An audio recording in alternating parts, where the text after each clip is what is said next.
Hey everybody, welcome to the channel. You joined me today for a new car pickup, and no, this is not it. This is our Volvo XC90, which we're actually trading in, and joining me is my little guy Eli. Say hi. Hi. So we're here to pick up our new car. Anyways, I gotta go, we're running a little late, and hang tight, you're about to see our new car. Eli, are you excited? Yeah. Where's our guy? Where's our guy? I don't know. Could be anything. Is there a guy? Uh-huh. Are we going in the woody? Mm-hmm. Why? To get our car. Okay. Let's go.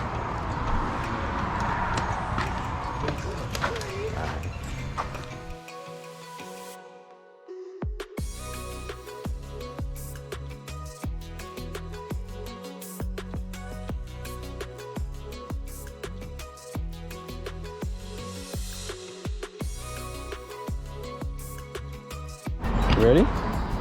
Oh, listen. Eli, it's a white one with the trunk open. All right, let's go. You see it? All right, go.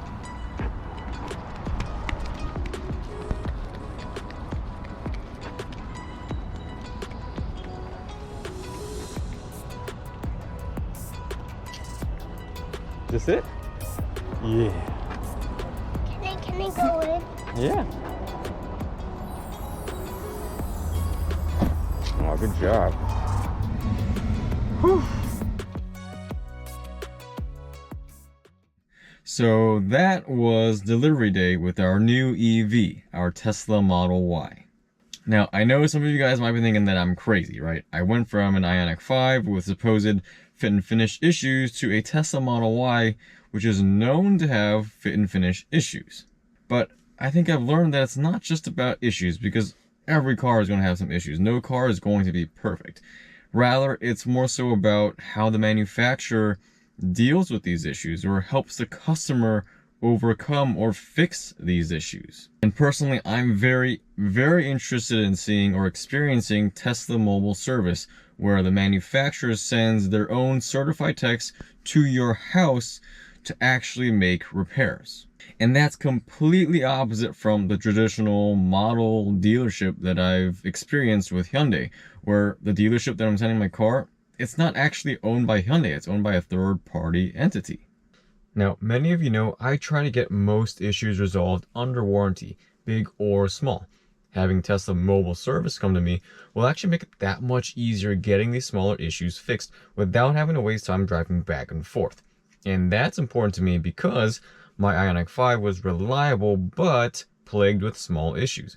And by the end, I had to decide, were these small issues worth 4 hours of driving back and forth each time just so the dealership could try to attempt an unsuccessful fix? Some people have made the argument that I'm just making a big deal out of these small issues. But when you pay this kind of money and it comes with a warranty, doesn't it make sense to get everything fixed while it's under warranty?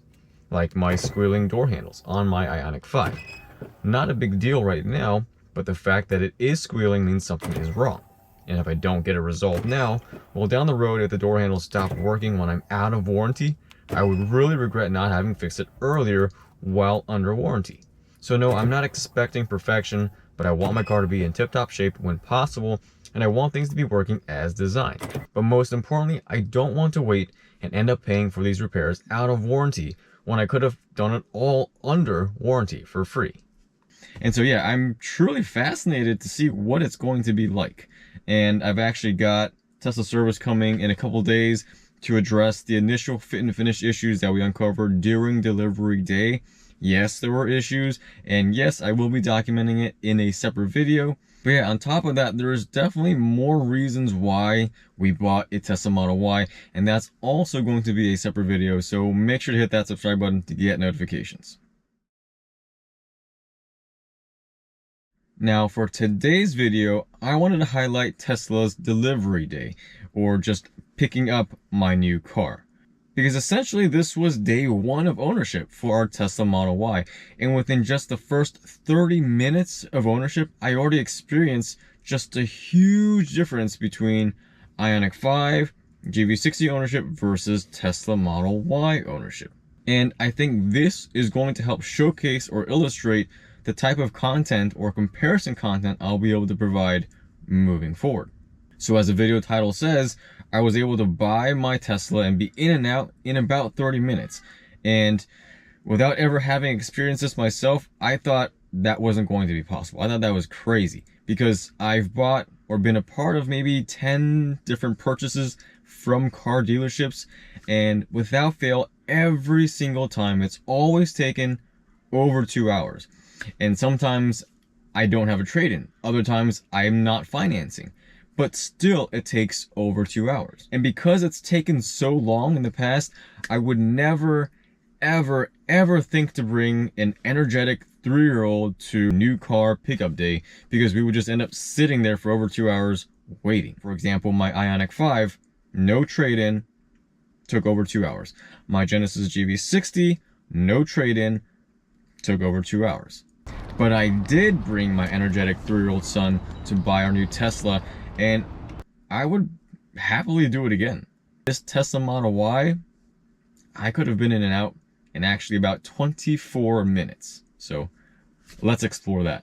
Today's video is actually sponsored by LaTough. LaTough makes these two adapters, a J1772 to Tesla adapter and a CCS to Tesla adapter. Now for J1772, this is a must-have for road tripping, since you never know when you'll find yourself at a destination charger that is J1772. And with this adapter, you'd be able to charge your Tesla basically at any destination charger that you ever come across. Or maybe you're like me and you have a J1772 home charging station and you don't want to spend all that money on a new Tesla wall charger. Well, you won't have to with this handy adapter. Just plug it in, plug that in, and you're good for speeds up to 80 amps. Now, I have a 40 amp system and I can tell you that it definitely charges at 40 amps with zero issues. Next is the CCS to Tesla adapter. Again, a must have for road tripping a Tesla.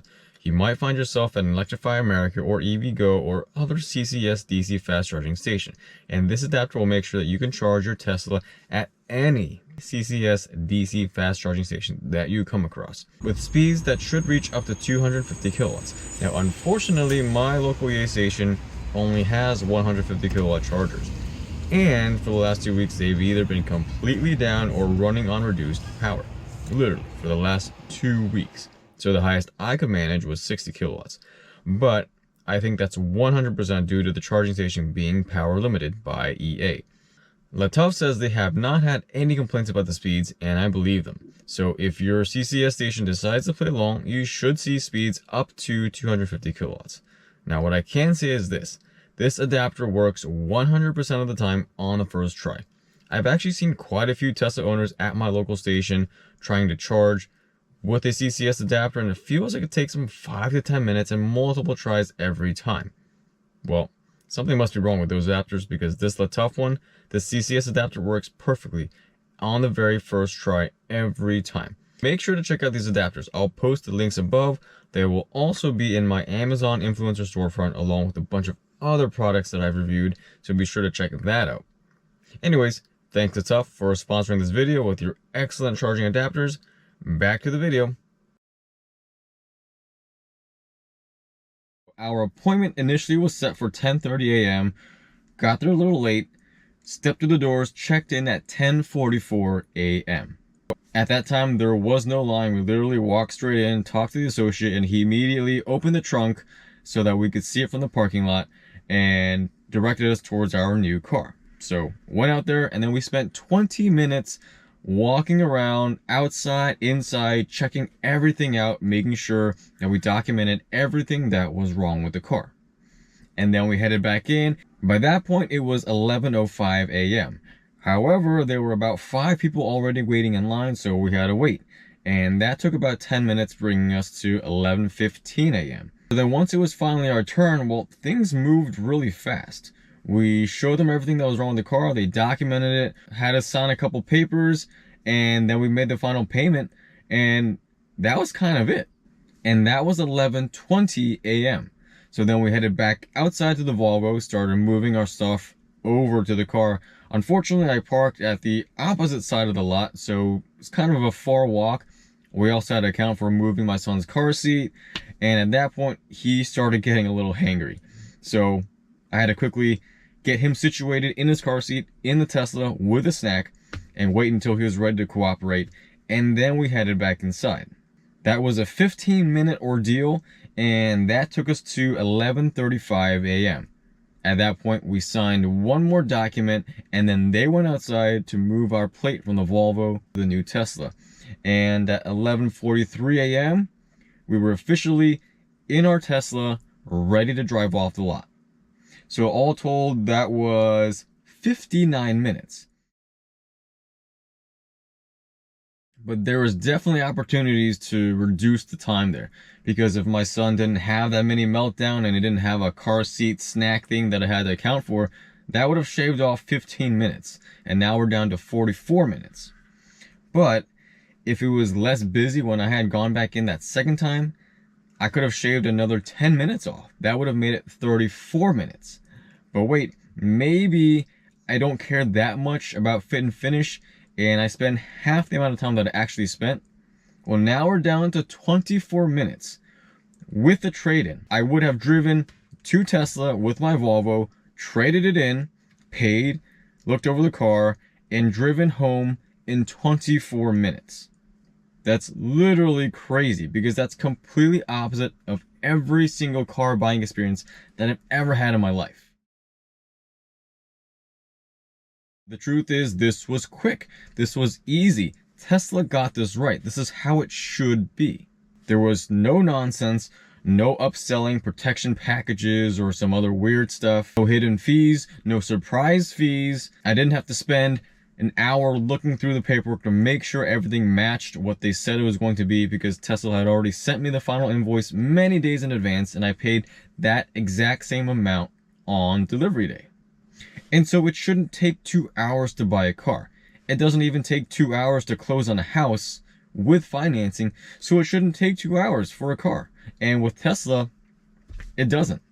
It can be done in half an hour. Oh, and a quick note about the trade, I almost forgot. So originally I had CarMax quote a trade-in price for our Volvo, and it came back as $20,000. Then I went to Carvana and I got $17,500. And then I went to Tesla through the app and they quoted $19,500. And when you factor in the sales tax savings, that actually puts our trade-in for the Volvo at $21,000. So that was actually our best offer, and we took it. It was quick, it was easy, and truthfully, they didn't even look at the Volvo a single time. Literally, they went to the back of the car, took off the plate for me, and that was it. They didn't open the doors, they didn't check the mileage, nothing. Everything was done through the app beforehand, and by the time we dropped off the Volvo at the lot, they did not touch the car a single time, which is pretty cool. My understanding is that they just wholesale all the cars that they get. They're not looking to be a used car dealership, so they don't really care that much about the condition of the car. Our Volvo was in good condition, but yeah. I do want to say goodbye to this Volvo. You guys haven't really seen me in it. That's because we barely ever drive it. It's basically our road tripping vehicle. It's a gas-powered car, and we've reached the point where it's time to say goodbye. And as you'll probably learn, I'm kind of sentimental when it comes to cars. This car is special to me for many reasons. For one, the first car that I was able to really ever road trip in for more than about 2 hours. After that, well, there's also the fact that Eli took his very first car ride ever in this car. That's right, we drove him home from the hospital after he was born in this car. And the last thing is the fact that my late grandfather was a huge Volvo fan. He just drove a bunch of Volvos throughout his life, and I always figured one day that I would own a Volvo, and here we are. So this was actually our first Volvo, and after we got this, we ended up getting another one, which I then traded in for the Ioniq 5. But anyways, this is going to be it. So yeah, that's kind of a wrap on our very first Tesla video. But like I said, I chose this topic specifically to showcase the kind of differences and the kind of comparisons that I'll be able to make. Because I've already spent a year and a half with perhaps one of the best looking, best designed EVs in the Ioniq 5. And now I get to spend a lot of time with the #1 selling car in the world in the Tesla Model Y. Before I forget, if you're considering ordering a Tesla, please use our referral code. This gets us both referral credits, which you can use to buy supercharging miles or some other cool stuff.